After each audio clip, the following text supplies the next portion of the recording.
करते नहीं जुड़ा था। तो नमस्ते नमस्कार जय हिंद साथियों, कैसे हैं आप लोग। उम्मीद करते हैं कि अच्छे होंगे और तैयारी भी आपकी जोर शोर से चल रही होगी। आइए, एस्थेटिक्स की दुनिया में आपका स्वागत है। आज फिर आंकड़ों की महफिल सजी है। आंकड़ों की महफिल आज फिर सजेगी और उस महफिल में एक सरताज होगा जिसे हम जानेंगे जिसे हम जानेंगे जिसे हम जानने के लिए आज आए हैं। अब वो चाहे महफिल वर्गीकृत हो या महफिल अवर्गीकृत हो, महफिल वर्गीकृत हो या महफिल अवर्गीकृत हो, हम दोनों महफिल में उस सरताज को पहचानने के लिए आज यहाँ इकट्ठे हुए हैं। तो आइए चलते हैं, उस सरताज को पहचानते हैं जो आज के महफिल का स्टार है। तो देखिए, आज की महफिल का स्टार का नाम है बहुलक, जिसको हिंदी में हम इंग्लिश में जो है हम मोड करते हैं। तो यह स्टार को पहचानना है, इस स्टार को हमें जानना है। तो बहुलक अगर हिंदी में देखे, बहु मतलब बहुत बार, बहु मतलब बहुत बार, बहुतीन बार, अधिकतम बार। वैसी आंकड़े, वैसा चरमान किसी भी आंकड़े में जो बहुतीन बार आए, जो बहुतीन बार आता है, अधिकतम बार आता है, वही बहुलक होगा। किसी भी आंकड़ों में जो सबसे अधिक बार आता है वही बहुलक होता है। तो बहुलक के लिए हम कह सकते हैं वह मान जो सबसे अधिक बार आए, वह मान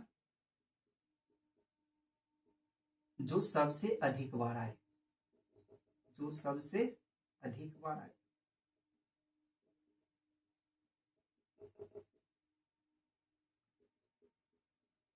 और आप तो ये तो पहले भी जान चुके हैं ना कि कोई भी मान, कोई भी चरमान जितनी बार आती है वह उसका क्या कहलाता है, फ्रीक्वेंसी कहलाता है, बारंबारता कहलाता है। तो यूं भी तो बोल सकते हैं हम कि जिसकी बारंबारता सबसे अधिक हो, ऐसा चरमान जिसकी बारंबारता सबसे अधिक हो, वही उसका क्या कहलाएगा, बहुलक कहलाएगा। जैसे हम कुछ आज आंकड़ों को देखते हैं, कुछ महफिल हम सजाते हैं, आंकड़ों की महफिल अगर हम देखें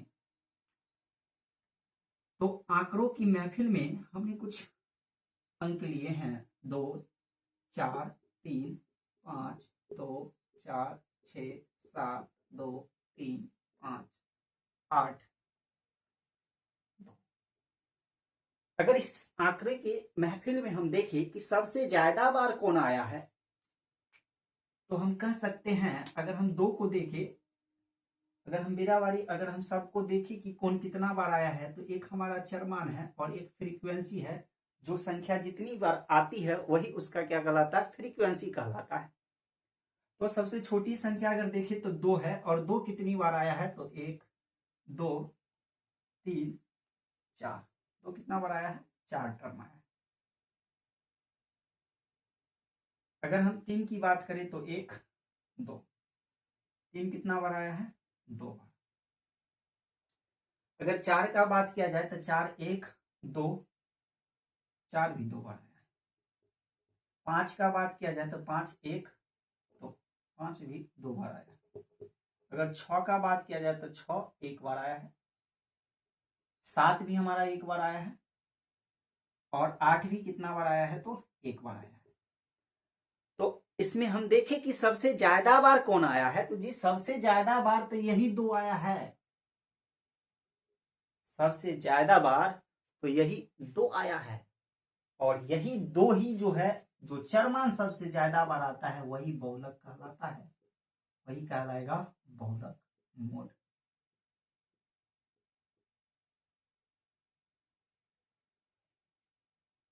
जो सबसे ज्यादा बार आए, तो हम कह सकते हैं कि आंकड़ों की जो है महफिल सजी हुई है, उसमें नंबरों की क्या है, बाहर है। आंकड़ों की महफिल सजी हुई है और नंबरों की क्या है, बाहर है। और जो सबसे अधिक बार आया है, जो सबसे अधिक बार आया है वही तो हमारा बहुलक स्टार है। वही हमारा क्या है? स्टार है, वही हमारा बहुलक है। तो हम किसी भी आंकड़े से बहुलक बता सकते हैं, किसी भी आंकड़ा का बहुलक बता सकते हैं। जब आंकड़ा अवर्गीकृत हो तो हम यूं ही आसानी से बता देंगे कि कौन कितनी बार आया है। अब मन में ख्याल आ जाए, थोड़ा थोड़ा तो यहाँ आना ही चाहिए ख्याल, अच्छी बात है ख्याल आना भी। क्या किसी आंकड़े का बहुलक एक से ज्यादा हो सकता है? मान के चलिए आपके मन में एक ख्याल आ जाए कि अगर ये दो भी दुइये हो जाता तो इसका बहुलक क्या होता। अगर दो, अभी तो दो का फ्रीक्वेंसी दो नहीं है, लेकिन मान लीजिए काश दो का फ्रीक्वेंसी भी दो ही होता, इस सब का तो फ्रीक्वेंसी दो ही है, इसमें तो सबसे ज्यादा नहीं हुआ। अब कौन होगा बहुलक? जो सबसे ज्यादा बार आता है वही तो बहुलक होता है। लेकिन इसमें सबसे ज्यादा तो कोई नहीं, लेकिन ये सब जो है ज्यादा ज्यादा बार आया है, तो इस आंकड़े का बहुलक दो भी हो सकता है, तीन भी हो सकता है, चार भी हो सकता है और पांच भी हो सकता है। ये सारे हो सकते हैं। तो अगर एक ही मान सबसे ज्यादा बार आया है तो वही चरमान बहुलक हो जाएगा।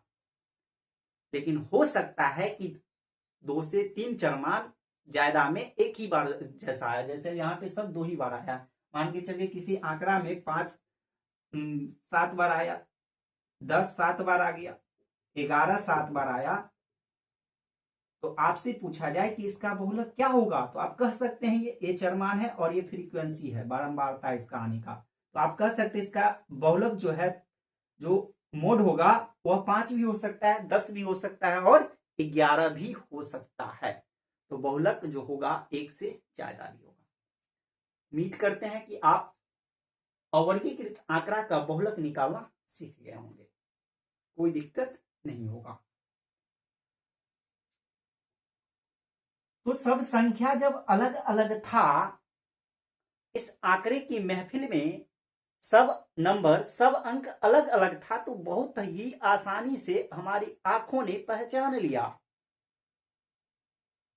धोखा नहीं खाया कि कौन सबसे अधिक बार आया है।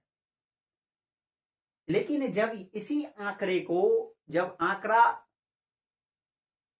जो है वर्गीकृत हो और क्लास इंटरवल दिया जाए कि 0 से 20 तक, 20 से 40 तक, 40 से 60 तक, 60 से 80 तक, और इसका फ्रीक्वेंसी दे दिया है कि 5, ये दे दिया हमारा 7 है, ये 10 है, ये दे दिया 8 है और ये दे दिया 9 है। अब हमसे पूछा जाए कि इसका बहुलक क्या होगा। बहुलक वही होता है जो सबसे ज्यादा बार आता है, लेकिन इसमें तो पता ही नहीं चल रहा है कि कौन सबसे ज्यादा बार आया है। इसमें तो पता ये नहीं चल रहा है पर्सनली कि कौन सबसे अधिकतम बार आया है, तो इसमें निकालना। लेकिन एक चीज है कि होगा कहां, ये सबसे ज्यादा फ्रीक्वेंसी किसका है, ये 20 से 40 क्लास इंटरवल का, 20 से 40 वर्ग अंतराल का जो है फ्रीक्वेंसी ज्यादा है। इसका मतलब इसी में कोई होगा जो सबसे अधिकतम बार आया होगा। 20 से 40 के बीच में ही कोई होगी संख्या जो अधिकतम बार आया, लेकिन दिख तो नहीं रहा है कि कौन है। यहां तो दिख रहा था लेकिन यहां नहीं दिख रहा था, तो फिर हम इसे कैसे निकालेंगे। इसके लिए एक सुंदर सा फॉर्मूला हम लोग डिजाइन करेंगे और उसकी सहायता से, उसकी मदद से हम आसानी से हम जो है निकाल सकते हैं। और चूंकि इसकी फ्रीक्वेंसी सबसे ज्यादा है और इसी में से कोई आएगा तो इसको कहा जाता है बहुलक वर्ग भी कहा जाता है। इसको क्या कहा जाएगा, बहुलक वर्ग। बहुलक वर्ग का अगर आपको पूछा जाए वर्ग अंतराल क्या है, तो आप यहाँ पे कह सकते हैं 20 से 40, जिसका फ्रीक्वेंसी सबसे ज्यादा होगा, जिस क्लास इंटरवल का, जिस वर्ग अंतराल का फ्रीक्वेंसी ज्यादा होगा वही वर्ग अंतराल, वही क्लास इंटरवल जो है बहुलक वर्ग कहलाएगा, या बहुलक वर्ग की वर्ग अंतराल कहलाएगा। बहुलक वर्ग का जो वर्ग अंतराल होगा वही वर्ग अंतराल होगा जिसका फ्रीक्वेंसी सबसे ज्यादा होगा। तो आप यह समझे कि बहुलक वर्ग क्या होगा, या बहुलक वर्ग क्या होगा, तो जिसका फ्रीक्वेंसी ज्यादा, सबसे ज्यादा होगा, और उस वही जो होगा बहुलक वर्ग का वर्ग अंतराल हम लेंगे अगर हमसे ऑब्जेक्टिव में पूछा जाए। पूछा गया है ऐसा सवाल, दे देगा आपको क्लास इंटरवल और फ्रीक्वेंसी, और पूछ लेगा कि इसमें कौन बहुलक वर्ग है, तो वहां पे हम आसानी से बता सकते हैं जिसका फ्रीक्वेंसी ज्यादा होगा वही क्लास इंटरवल जो है वो बहुलक वर्ग कहलाएगा। ठीक, तो आइए हम, अभी हमने जब आंकड़े सजी हुई थी अवर्गीकृत में, फिर हमने निकाल दिया, अब हम वर्गीकृत रहेगा तो क्या व्यवस्था करेंगे, जरा उस पर भी तो गौर फरमा ले।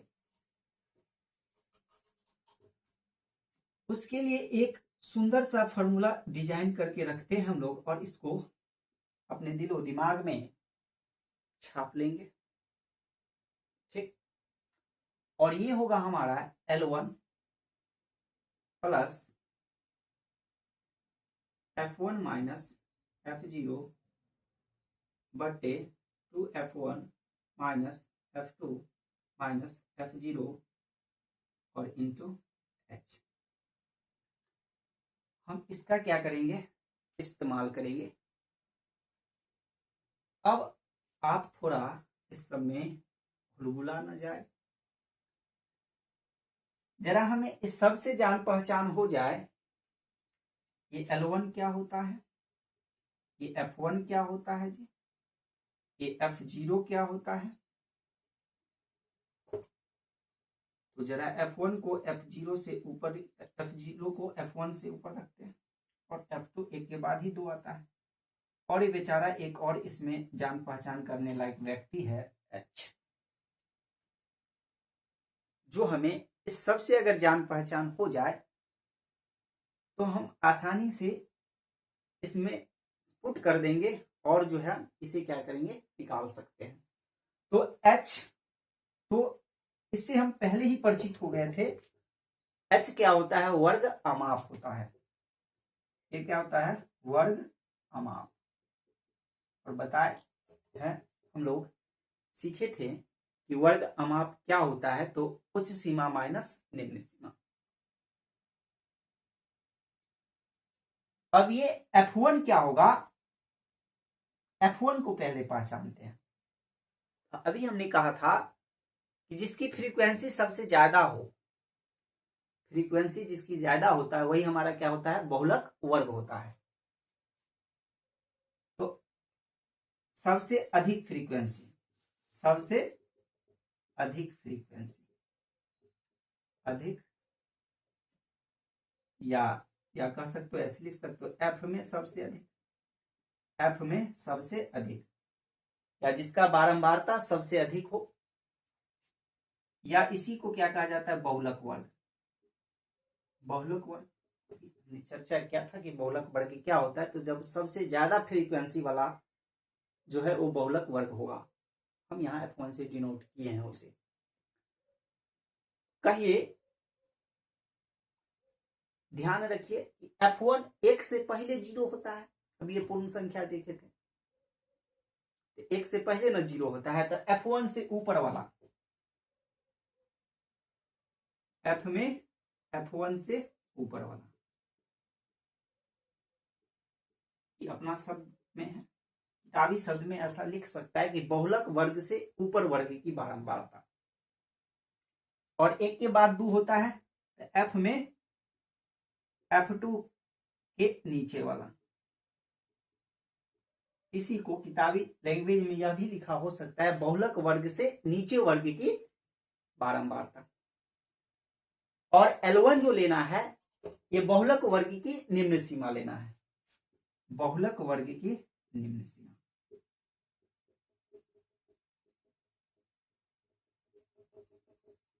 तो बुकेज शब्द और समझने योग्य शब्द भी आप लोग ध्यान रखिएगा। ये बात उम्मीद करते हैं समझ गए होंगे। नहीं तो एक एग्जाम्पल लेते हैं तो और ज्यादा आप इस चीजों को समझ पाइएगा। जैसे एक सवाल हम देख रहे हैं,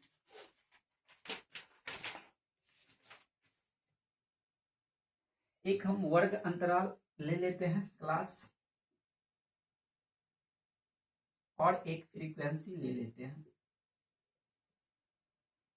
और यह फ्रीक्वेंसी वर्ग अंतराल जो है 0 से 10 लेते हुए 10 से 20, 20 से 30, 30 से 40, 40 से 50।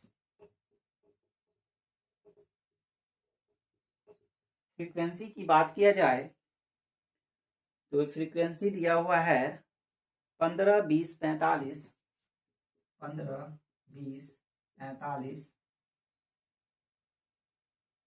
15, 25, 15, 25। जी क्या क्या का व्यवस्था करना है? L1 का, F0 का, F1 का, F2 का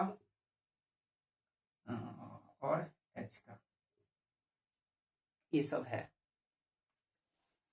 तो आप सबसे पहले किसका व्यवस्था कर लीजिए? F1 का।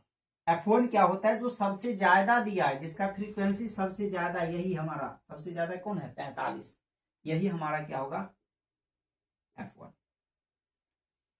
F में सबसे अधिक फ्रीक्वेंसी में जो सबसे ज्यादा है वही को हम F1 मानेंगे। यही हमारा क्या है? बहुलक वर्ग है। यही हमारा बहुलक वर्ग होगा। इसका क्लास इंटरवल कितना होगा बहुलक वर्ग का? तो कहेंगे 20 से 30। और इसी का निम्न सीमा लिया जाता है, तो इसका निम्न सीमा कितना है? 20। बहुलक वर्ग की कौन सा सीमा लेना है? निम्न सीमा। ये हमारा लोअर लिमिट और ये हमारा क्या होगा? Upper limit. वही होगा निम्न सीमा। तो हमें निम्न सीमा लेना है, लोअर लिमिट लेना है, और लोअर लिमिट कितना है? 20। F0 में क्या कहें कि F1 में, F में F1 से ठीक ऊपर, तो F1 से ऊपर कौन है? ये हमारा हो गया क्या? F। ये हमारा क्या हो गया? F1। इसके ऊपर F0 और इसके नीचे F2। अब नहीं दिक्कत होगा। F1 पता कर लीजिए, जो सबसे ज्यादा होगा वो हमारा F1, जो बहुलक वर्ग होगा वो हमारा F1, उसके ऊपर होगा F0। तो F0 कितना है? ये भी 20 है, समझो बस। और F2 कितना है? तो 15। और जब वर्ग की अमाप कहा जाए तो उच्च सीमा माइनस निम्न सीमा, किधरों से घटा दीजिए। जब 10 में से 0 घटेगा तो कितना आएगा? ये 10। यहां घटाइए, 30 में से 20 गया 10, कहीं भी घटाइए वर्ग अमाप बराबर ही होगा। अब जब ये सब कुछ है, अब भी कोई दिक्कत है? अब तो आपको इसको पता करने में कोई समस्या नहीं होगा, उम्मीद करते हैं नहीं होगा। अब डायरेक्ट इसमें डाल दीजिए और उत्तर पाइए, ज्यादा समस्या की बात नहीं है। L1 कितना दिया है? 20 प्लस F1 कितना दिया है? 45। F0 कितना है? तो 20। 2F1 तो 2 गुना होगा। F1 कितना है? तो 45। F2 कितना है? 20। और F0 सॉरी F2 है 15 और F0 कितना है? तो 20। और H कितना आ गया? 10। पहले कोष्ठ का काम होता है, और कोष्ठ में भी पहले गुना होगा, जोड़ घटा सब भी है, पहले गुना होगा। 45 दूना 90 माइनस 15 माइनस 20 इंटू 10। तो क्या होगा? जोड़, तो पहले जोड़ कीजिए। 20 प्लस 45 माइनस 20, ये दोनों माइनस तो जुट जाएगा। 90 माइनस 15 और 20 कितना हो जाएगा? तो 35 इंटू 10। जो घटा कर सकते हैं यहाँ पे 20 प्लस ये दोनों घट जाएगा तो 25, और इसको घटाइएगा तो 5 55, ये 10। 5 से कट जाएगा 11 25 55। अब 5 दूना 10, कहिए 25 दूना 50। कहीं ऊपर ठेल ले, इसको यहाँ पे ले आते हैं। तो 20 प्लस 25 दूना 50 बट्टा 11। अब इसको बट्टा पर के जोड़ करके तब भाग दीजिए 11 से, या फिर इसको 11 से भाग दे करके जोड़ दीजिए। तो 11 चौक 44.6 बच जाएगा। तो 0 11 25 55, फिर 5 बच जाएगा तो 11 चौक 44 डॉट डॉट इतना हो जाएगा। तो लगभग 20 4 24.5। आप देख सकते हैं इसका उत्तर जो है वहीं गया होगा जहां बहुलक वर्ग था, 20 से 30 के बीच में। यही तो होता है, जिसकी बारंबारता ज्यादा होता है वही बहुलक होता है। जो सबसे ज्यादा बार रिपीट होगा, जो महफिल में सबसे ज्यादा नजर आता है, वही तो स्टार कहलाता है। अगर महफिल का स्टार बनना है तो अधिकतम बार तो दिखना पड़ेगा ना, तो अधिकतम बार दिखता है वही हमारा क्या होता है, बहुलक होता है। तो देखिए यही सबसे ज्यादा था, लेकिन हमें ये नहीं दिख रहा था कि कौन सबसे ज्यादा है। तो इसके लिए जब वर्गीकृत आंकड़ा हो तो हम इसका इस्तेमाल करेंगे, और कैसे करेंगे यह भी सीखे हमने। ठीक, वही को तो आज हमने, आज की महफिल जो आंकड़ा का सजा था, उस आंकड़ा से हमने एक स्टार को चुना, एक स्टार को खोजा जिस स्टार का नाम बहुलक था। तो हमें आंकड़े वर्गीकृत हो या आंकड़े अवर्गीकृत हो, दोनों आंकड़े का हम बहुलक आसानी से निकाल सकते हैं। हो सकता है कभी कभी आंकड़े का बहुलक दे दिया जाए तो वहां पे कोई फ्रीक्वेंसी जो है वो गायब कर देगा, तो हम इसी तरीका से बहुलक की जगह पे बहुलक डाल देंगे, जो गायब रहेगा उसको वही लिख देंगे और सॉल्व करेंगे तो हमें आ जाएगा। तो आज के लिए इतना ही, महफिल फिर सजेगी, क्योंकि एक केंद्रीय प्रवृत्ति की माप अभी भी निकालना बाकी है। अब जब महफिल सजेगी तो उस महफिल से हमें निकालना होगा, उस महफिल का एक और स्टार है जो है मीडियन, जिसको हम कहते हैं माध्यिका। तो जब अब अगली बार महफिल सजाएंगे तो उसको भी हम पहचानेंगे। तो आज के लिए इतना ही। अब आगे की बातों को जानने के लिए आगे की मुलाकातें हैं जरूरी। इन्हीं चंद ख्वाबों के साथ फिर मिलते हैं, तब तक के लिए धन्यवाद।